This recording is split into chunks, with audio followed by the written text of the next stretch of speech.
ललन मुस्कुराते हुए अपनी डोलची उठाकर जाने लगता है। ललन कुछ दूरी पर ही जाता है कि तभी उसको कुलवीर कुछ गांव वालों के साथ घेर लेता है। अरे भाइयों, क्या हुआ? हम तुम सबके घर आ तो रहे हैं दूध देने।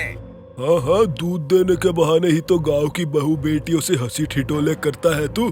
मार मार के हड्डियां तोड़ दो साले की। ये आप लोग क्या बोल रहे हैं काका? हम क्या किए हैं? जो किया है देखा है मैंने अपनी आंखों से। अरे देख के रहे हो, पीटो इस छिछोरे को। ललन आगे कुछ कर पाता कि तभी गांव के कुछ लोग उनको बुरी तरह से मारने लगते हैं। आप हमें इस तरह काहे मार रहे हैं? हमारी गलती क्या है भाई?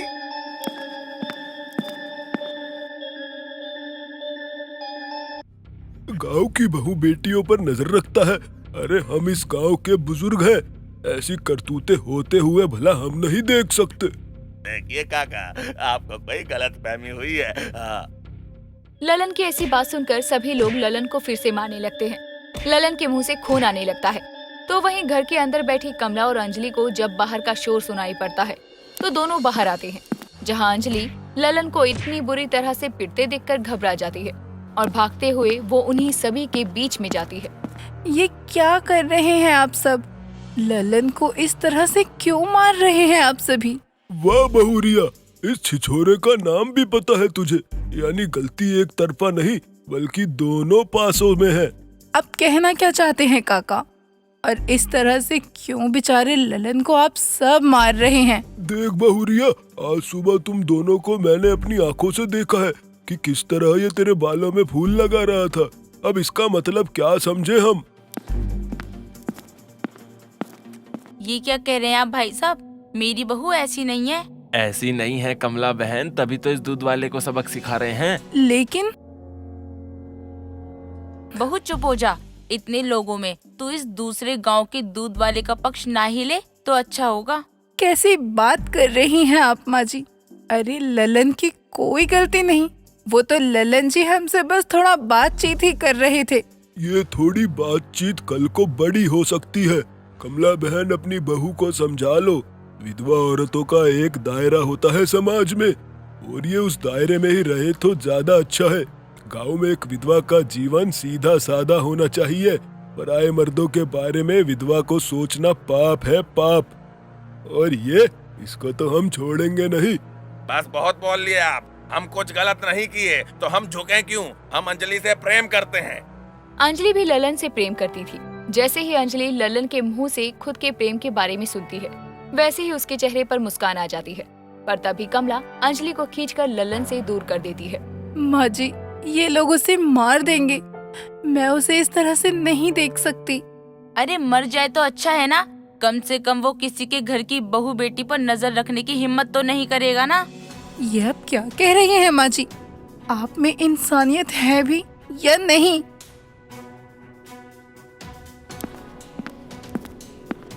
बहू, ये तू क्या कर रही है? वही जो मुझे बहुत पहले कर देना चाहिए। मेरे दिल में भी ललन के लिए एहसास है। अरे तू मेरे बेटे की विधवा है नालायक, कुछ तो शर्म कर।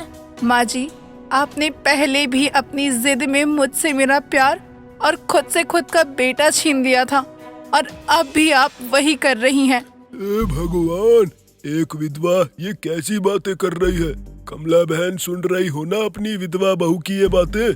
कुलवीर भैया, हम तो कहते हैं अब इस मामले को पंचायती देखे तो सही रहेगा। कमला बहन, ले चलो अपनी बहू को पंचायत ऑफिस।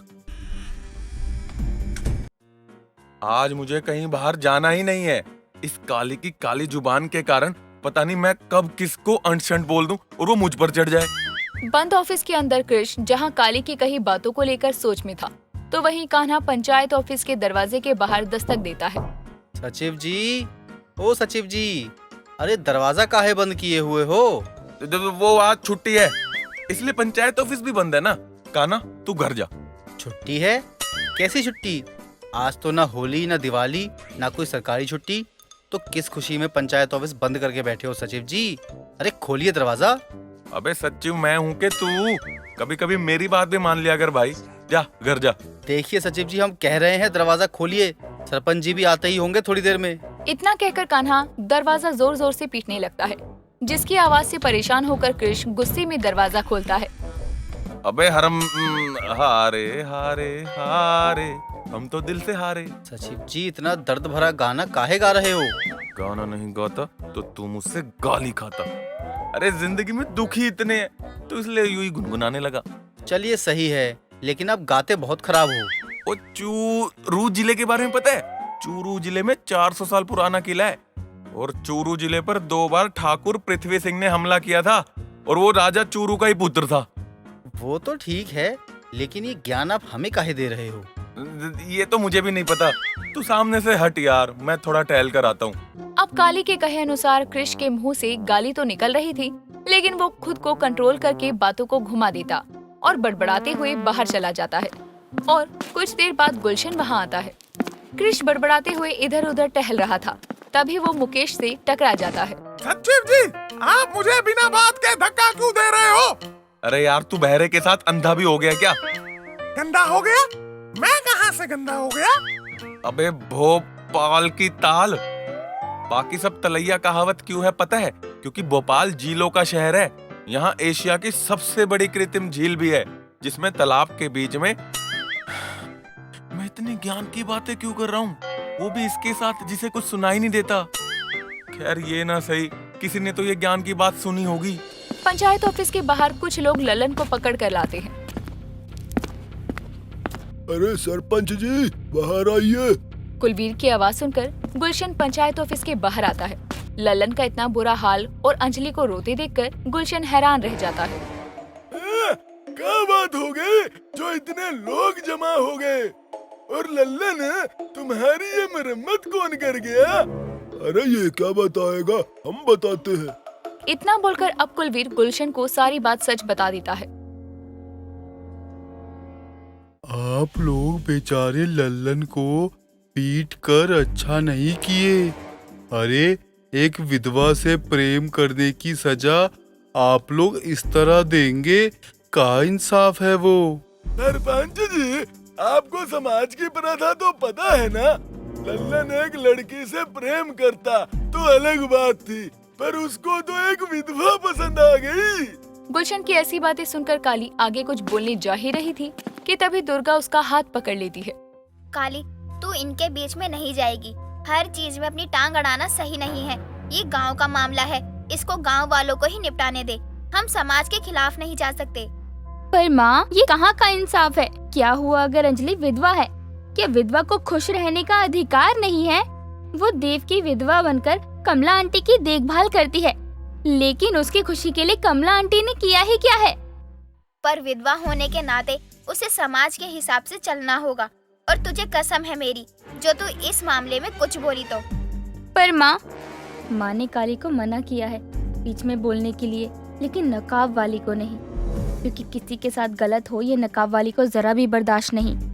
दुर्गा काली को अपनी कसम देकर चुप करवा देती है, पर भीड़ में खड़ा हर्ष पंचायत के बीच में बोल पड़ता है।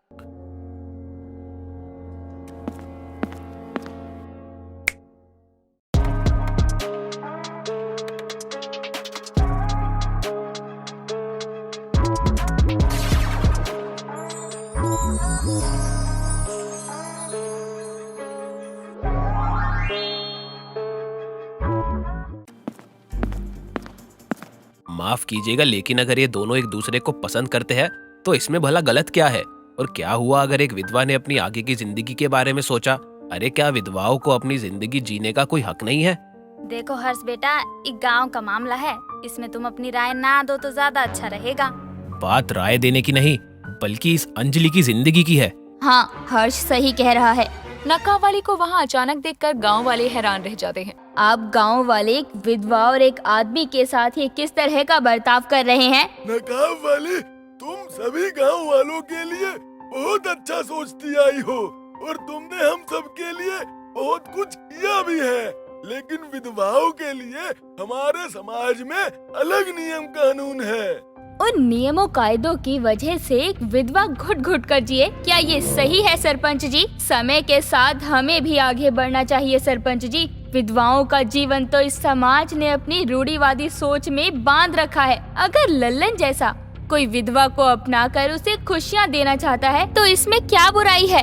नकाब वाली की बातें सुनकर क्रिश भी इनके पक्ष में बोलता है। हाँ, नकाब वाली और हर्ष बिल्कुल सही बोल रहे हैं। मैं भी इनके पक्ष में हूँ। हे भगवान, इस विधवा के कारण ये दिन देखना पड़ेगा। कभी नहीं सोचा था, मुझे ये सब मंजूर नहीं। हम आपकी विधवा बहू से विवाह करके उन्हें खुश रखना चाहते हैं, तो क्या आप अपनी बहू की खुशी नहीं देखना चाहती माता जी? चुप कर, इस गांव में विधवा विवाह पाप है, ये नहीं हो सकता। सभी गांव वाले विधवा विवाह के विरोध में थे। बेचारी अंजलि की आंखों में आंसू आ रहे थे। सभी लोग उसे बुरा भला कहे जा रहे थे। अरे बात राय देने की नहीं बल्कि इस अंजलि की जिंदगी की है। हर्ष बाबू, ये सही नहीं कर रहे हैं आप। हर्ष गांव वालों की एक नहीं सुनता और अंजलि लल्लन को गाड़ी में बिठाकर उनके साथ चला जाता है। और अगले दिन मंदिर में दोनों को लेकर जा ही रहा होता है कि तभी रास्ते में उनकी कार को कुछ गुंडे रोक लेते हैं। तभी नकाब वाली वहां आती है और उन गुंडों को मजा चखाती है।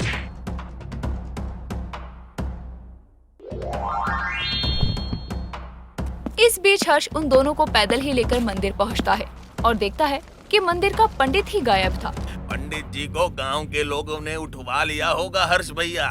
मुझे नहीं पता था कि एक विधवा का अपनी खुशी चाहना इतना कठिन हो सकता है। वो लोग बातें कर रहे थे कि तभी नकाब वाली वहाँ पंडित को लेकर आती है, जिसके बाद भगवान और अग्नि को साक्षी मानकर लल्लन विधवा अंजलि से विवाह करता है। और कुछ देर में जब सभी गांव वाले वहाँ पहुँचते हैं, पहली बार किशनगढ़ गांव में कोई विधवा फिर से सुहागन बनी है। सही कह रहे सरपंच जी, मैं इस शादी से खुश नहीं हूँ, लेकिन अपनी बहू की खुशी के आगे अब मैं और विरोध नहीं कर पाऊंगी। कमला ये बोल ही रही थी कि तभी उसे लल्लन और अंजलि के पीछे अपने स्वर्गवासी बेटे देव की मुस्कुराती हुई परछाई नजर आती है, जिससे उसे एहसास होता है कि जो भी हुआ उसमें उसकी बहू की भलाई थी और उसका बेटा खुश है। और कमला उन दोनों को नम आंखों से खुशी खुशी आशीर्वाद देती है। कुलवीर काका, आपने लोगों के साथ मिलकर इस विधवा विवाह को रोकने के लिए क्या नहीं किया, लेकिन अब देखिए कमला आंटी ने खुद इन दोनों को अपना आशीर्वाद दिया है, क्योंकि वो समझ गई है कि जिस तरह उनके बेटे की विधवा बनकर अंजलि उनकी खुशी में खुश रही, वैसे ही उन्हें भी अपनी बहू की खुशियों के बारे में सोचकर अपना फर्ज निभाना चाहिए। हाँ नकाब वाली बिटिया, ये विधवा विवाह इस बात की मिसाल है कि विधवाओं को भी अपनी जिंदगी अपने हिसाब से जीने की पूरी आजादी है। एक बार फिर नकाब वाली गांव वालों की सोच को बदल देती है। इस बार वो अकेली नहीं बल्कि हर्ष और क्रिश भी उसके साथ थे। और गांव वालों को भी समझ आता है कि समाज की रूढ़िवादी परंपराओं को बदलना जरूरी है। देखना न भूलिए काली द वुमेन वॉरियर सीजन 2 के चटपटे और मजेदार एपिसोड सिर्फ और सिर्फ हमारे चैनल पर। और साथ ही साथ हमारे चैनल को लाइक, शेयर और सब्सक्राइब करना बिल्कुल ना भूलें।